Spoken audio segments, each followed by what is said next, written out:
आइए आज आप सब सुनेंगे गुरुवार व्रत की कथा। तो बोलिए प्रेम से भगवान बृहस्पति देव की जय, भगवान विष्णु की जय, माता लक्ष्मी की जय।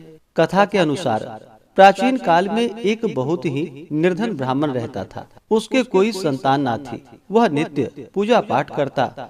उसकी स्त्री ना स्नान करती और ना ही किसी देवता का पूजन ही करती थी। इस कारण ब्राह्मण देवता, जो कि बहुत दुखी रहते थे, अपनी पत्नी को बहुत समझाते, किंतु उसका कोई परिणाम ना निकलता। भगवान की कृपा से ब्राह्मण के यहाँ एक कन्या उत्पन्न हुई। कन्या बड़ी होने लगी। प्रातः स्नान करके वह भगवान विष्णु का जप करती। बृहस्पतिवार का व्रत भी करने लगी। पूजा पाठ समाप्त कर जब पाठशाला जाती तो अपने मुट्ठी में जौ भरकर ले जाती थी और पाठशाला के मार्ग में डालती हुई जाती थी। लौटते समय वही जौ, जो कि स्वर्ण के हो जाते थे, तो उसको बीनकर घर ले आती थी। एक दिन वह बालिका सूप में उन सोने के जौ को फटककर साफ कर रही थी कि तभी उसकी माँ ने देख लिया और कहा कि हे बेटी, सोने के जौ को फटकने के लिए सोने का सूप भी तो होना चाहिए। दूसरे दिन गुरुवार था। कन्या ने व्रत रखा और भगवान बृहस्पति देव से सोने का सूप देने की उनसे प्रार्थना की और कहा कि हे प्रभु, यदि सच्चे मन से मैंने आपकी पूजा की हो तो मुझे सोने का सूप दे दो। बृहस्पति देव ने उसकी प्रार्थना स्वीकार कर ली और रोजाना की तरह वह कन्या जौ फैलाती हुई पाठशाला चली गई। पाठशाला से लौटकर जब वह जौ बीन रही थी तो बृहस्पति देव की कृपा से उसे सोने का सूप मिला। उसे वह घर लेकर आई और उससे जौ फटककर साफ करने लगी, परंतु उसकी माँ का वही ढंग रहा। एक दिन की बात है, कन्या सोने के सूप में जब जौ को साफ कर रही थी, उस समय उस नगर का राजकुमार वहां से निकला। कन्या के रूप और कार्य को देखकर वह उस पर मोहित हो गया। राजमहल आकर वह भोजन तथा जल त्याग कर उदास होकर लेट गया। राजा को जब राजकुमार द्वारा अन्न और जल त्यागने का समाचार प्राप्त हुआ तो अपने मंत्रियों के साथ वह अपने पुत्र के पास गया और पूछा कि हे बेटा, तुम्हें किस बात का कष्ट है? किसी ने तुम्हारा अपमान तो नहीं किया अथवा कोई और कारण है? मुझे बतलाओ, मैं वही कार्य करूंगा जिससे तुम्हें प्रसन्नता की प्राप्ति हो सके। अपने पिता की बातें सुनकर राजकुमार बोला कि हे पिताजी, मुझे किसी बात का दुख नहीं है। किसी ने मेरा अपमान भी नहीं किया है, परंतु मैं उस लड़की के साथ विवाह करना चाहता हूँ जो लड़की सोने के सूप में जौ को फटककर साफ कर रही थी। राजकुमार ने राजा को उस लड़की के घर का पता भी बता दिया। मंत्री राजा के कहने पर उस लड़की के घर गया।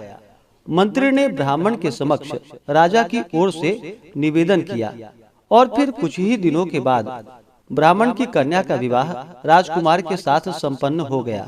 और फिर क्या था, कन्या के घर से जाते ही ब्राह्मण के घर में पहले की भांति गरीबी का निवास हो गया।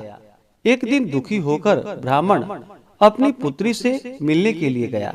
बेटी ने पिता की अवस्था को देखा और अपनी माँ का हाल पूछा। ब्राह्मण ने सभी हाल कह सुनाया। कन्या ने बहुत सा धन देकर अपने पिता को वहां से विदा कर दिया, लेकिन कुछ ही दिनों के बाद फिर वही हाल हो गया। ब्राह्मण फिर से अपनी कन्या के यहाँ गया और सभी हाल कहा तो पुत्री बोली कि हे पिताजी, आप माताजी को यहाँ लिवा लाओ। मैं उन्हें यह विधि बता दूंगी जिससे कि गरीबी दूर हो जाए। ब्राह्मण देवता अपनी स्त्री को साथ लेकर अपनी पुत्री के पास राजमहल पहुँचे तो पुत्री अपनी माँ को समझाने लगी कि हे माँ, तुम प्रातः काल स्नान आदि करके विष्णु भगवान का पूजन करो और बृहस्पतिवार का व्रत करो तो तुम्हारी सभी दरिद्रताएं दूर हो जाएंगी। परंतु उसकी माँ ने उसकी एक भी बात नहीं मानी। वह प्रातः काल उठते ही अपनी पुत्री के बच्चों का जूठन को खा लेती थी। एक दिन उसकी पुत्री को बहुत गुस्सा आया। उसने अपनी माँ को एक कोठरी में बंद कर दिया और फिर प्रातः उसे स्नान आदि करा करके उससे पूजा पाठ करवाया। तब जाकर के उसकी माँ की बुद्धि ठीक हो गई। इसके बाद नियम से पूजा पाठ करने लगी और प्रत्येक बृहस्पतिवार को व्रत भी करने लगी। और फिर इस व्रत के प्रभाव से मृत्यु के बाद वह स्वर्ग को गई। वह ब्राह्मण भी सुख पूर्वक इस लोक का सुख भोग कर अंत में स्वर्ग को प्राप्त हुआ। बृहस्पति देव सभी कामनाएं पूर्ण करते हैं। जो सद्भावना पूर्वक बृहस्पतिवार का व्रत करते हैं एवं कथा पढ़ते हैं अथवा सुनते हैं और दूसरों को भी सुनाते हैं, बृहस्पति देव उनकी सभी मनोकामनाएं पूर्ण करते हैं और उनकी सदैव रक्षा करते हैं। जो संसार में सद्भावना के साथ गुरुदेव का पूजन एवं व्रत सच्चे हृदय से धारण करते हैं, उनकी सभी कामनाएं वैसे ही पूर्ण होती हैं जैसी सच्ची भावना से राजा और रानी ने बृहस्पति देव की कथा का गुणगान किया था, तो उनकी सभी इच्छाएं बृहस्पति देव जी ने पूर्ण की। इसलिए सबको कथा सुनने के बाद प्रसाद लेकर जाना चाहिए और हृदय से उनका मनन करते हुए जयकारा बोलना चाहिए।